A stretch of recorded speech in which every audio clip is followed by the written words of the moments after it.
Shane Ping. Cool. We're here to talk today about he lost a couple fingers on the job, and we're going to discuss what happened, how it affected him, his family, his job from there on. This is a perfect situation. Will you show us your hand real quick? Yep. So you can see a few of them. He was telling me earlier too, his middle finger was barely hanging on. They were able to save that one, but the other two were not. So listen up and we'll tell you about this story. So can you tell us, what were you doing when you lost your finger? This is plural, sorry. Yep.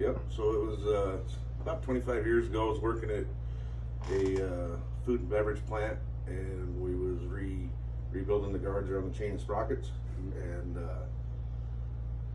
it was supposedly going to be under group lotto, but there was a gap in communication around the two machines in particular I was working on, and it wasn't lottoed.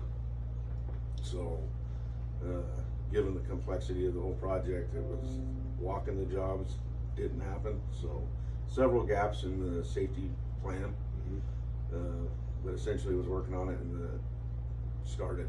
The equipment started. Yep. And your hand was right in the middle of the gears. Yep. Right. Taking the guard off Right. to work on it. So you guys were installing machine guarding, and Yep. you were, I gotcha. How did you feel once you lost your finger? Well, I mean, a lot of things go through your head. I think the first thing was, oh my God, they're gone. I mean, it didn't take long to realize that they were pretty messed up.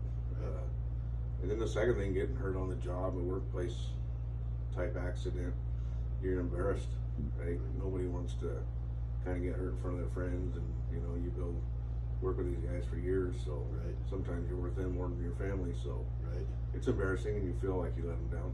Right.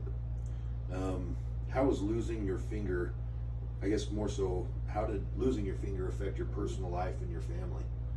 Well, that's one thing that I learned after the accident was, it's not only me, the suffering I went through, it's the family, the wife missing work, my mom missing work, family taking time away to help you, get you to your appointments, all that stuff. So, I mean, when you really look at it, the ripple effect of a accident affects a lot of people that you're.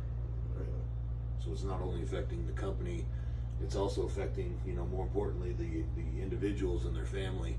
The direct cost of him being away from work, then his wife, and also, your kids. You're not able to do your thing with your left hand.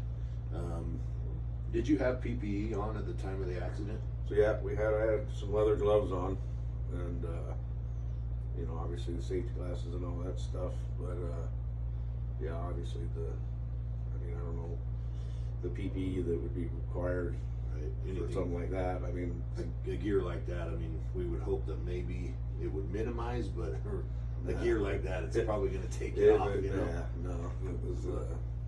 So tell me one more thing. What was the number one thing you noticed once you lost your fingers that was hard for you to do, a day-to-day task that constantly became where you're like, oh. At the time of the accident, I was just getting really, really into fly tying. Okay. And I thought I'd never be able to do it again. But over time, you kind of get used to it or whatever. Right. I know losing fingers or whatever is never great, but one thing I did learn is your thumb's the most important finger you got. Right. It surely is. And so I was kind of fortunate, like, well, I could have lost my thumb, I guess, but Right.